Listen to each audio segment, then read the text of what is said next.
어느덧 중년을 훌쩍 넘으니 인생을 돌아보게 되었어. 나는 시골에서 고등학교를 다니면서 모범생이었고 공부도 잘하는 편이어서 졸업하고 서울에 있는 대학에 진학했어. 1992년 졸업과 동시에 당시 선망의 대상이었던 증권회사에 입사했지. 첫 월급도 대기업에 입사한 친구들의 2배를 받으면서 승승장구하며 화려한 사회생활을 시작했지. 여의도는 내 꿈을 이루는 땅이 되었어. 하지만 나는 월급에 만족하지 못했어. 90년대 삼저시대를 맞아 증시는 호황이고 고객들이 돈을 버는 모습에 나도 욕심이 생겼지. 룸사롱도 명함으로 외상하던 때라 은행에서 연대보증으로 연봉의 10배까지 대출해 주었어. 하지만 남의 돈에 투자 조언을 해주는 것과 내 돈을 직접 굴리는 것은 천지 차이였어. 거기다가 영업 실적에 대한 압박으로 중장기 투자를 하지 못하고 자꾸 사고 팔아야만 했지. 때마침 1993년 8월 갑작스럽게 금융실명제가 실행되고 검은 돈들이 묶이자 증시는 패닉 상태가 되었어. 그렇게 한 차례 폭풍이 지나가고 나서 정신을 차리고 손해를 복구하느라 여념없이 몇 년이 흘렀을 때 이번에는 1997년 11월에 IMF 사태를 맞이하게 되었어. 한마디로 나라가 부도난 믿을 수 없는 사건이 일어났지. 손해를 만회하려고 전보다 더 많은 돈을 대출받았고 거기에 신용거래까지 하고 있었을 때라 완전히 빚더미에 앉게 되었지. 그리고 꿈에도 예상하지 못한 일이 벌어졌어. 은행과 증권사, 투자금융회사들이 퇴출되었고 내가 다니던 회사도 그 중에 하나로 사라지게 되었어. 퇴직금과 3년치 명퇴금, 그리고 아파트를 팔아 빚잔치를 하고 나니 내 손에 남은 돈은 달랑 3천만 원.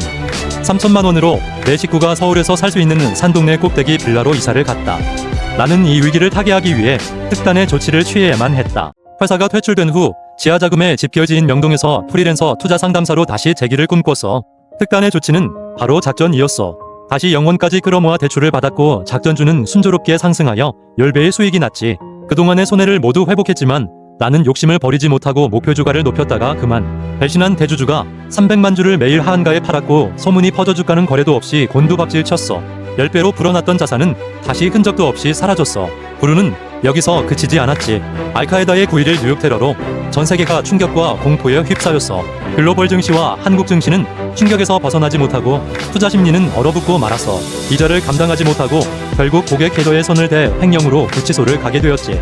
천신만고 끝에 피해 고객과 합의를 보고 6개월 만에 집행유예로 출소를 하게 되었어.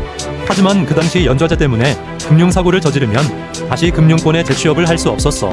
천국과 지옥을 맛본 후에야 나는 가족을 먹여 살리기 위해 무슨 일이든 닥치는 대로 해야만 했지. 가지고 있는 자격증이라고는 투자 관련 자격증들과 운전면허뿐이었어. 하지만 육체노동의 대조량력은 오히려 거추장스러워 학력을 숨겼어. 여기서 끝나면 험한 인생이라고 하기는 부족하지. 맨 처음 대기업 임원의 운전기사부터 시작해서 4년 정도 일했어. 그 다음은 택배도 2-3년 경험해봤고 장사를 해볼 생각으로 일도 배우고 시장도 파악해보려고 수산물 냉동창고에서도 일했어. 영하 40도의 혹한에서도 땀이 날 정도로 힘든 곳이었지. 하지만 점포를 얻을 돈이 없어서 4-5년 후 포기하고 도로포장공사에서 아스팔트를 깔고 고르는 일을 했어. 영하 40도의 냉동창고와 30도가 넘는 한여름 땡볕이 도로는 극과 극이었지. 게다가 뜨거운 아스콘과 달궈진 도로의 지열까지 더해지니 체감온도가 50도는 되는 것 같았어. 어느 날 벼룩시장을 보고 집 근처 주류회사에 들어가 술 배달을 하게 됐지. 술 배달도 중년에게는 무척 힘들었지만 7년 넘게 일했어. 그러다 우연한 기회에 음식물 처리기 기술을 배울 수 있었어. 몇 년 동안 설치와 AS를 하면서 전국을 돌아다니다가 작년에 그만. 고속도로에서 25톤 트럭과 추돌하고 중앙분리대와 부딪힌 후 세 바퀴를 구르고 뒤집히는 대형 사고가 났어. 폐차는 두말할 나위도 없고 나는 목뼈가 부러지는 큰 부상을 입었지. 부러진 목뼈 부위가 천만다행으로 중추신경과 대동맥을 모두 비켜나 목숨도 건지고 전신마비도 피할 수 있었어. 하나님이 지켜주셨다는 말 외에는 설명할 방법이 없어. 그리고 6개월 동안 산재 요양을 받고 치료를 마쳤을 때 회사가 어려워져서 복귀하지 못하고 지금은 노동부에서 실업급여를 받고 있어. 비록 힘들고 어려운 시기를 지나고 있지만 지난 시간들을 돌아보면서 새로운 도약을 위해 지금 열심히 공부하고 있는 중이야. 좋아요로 응원해주고 구독해서 나의 성장을 지켜봐줘.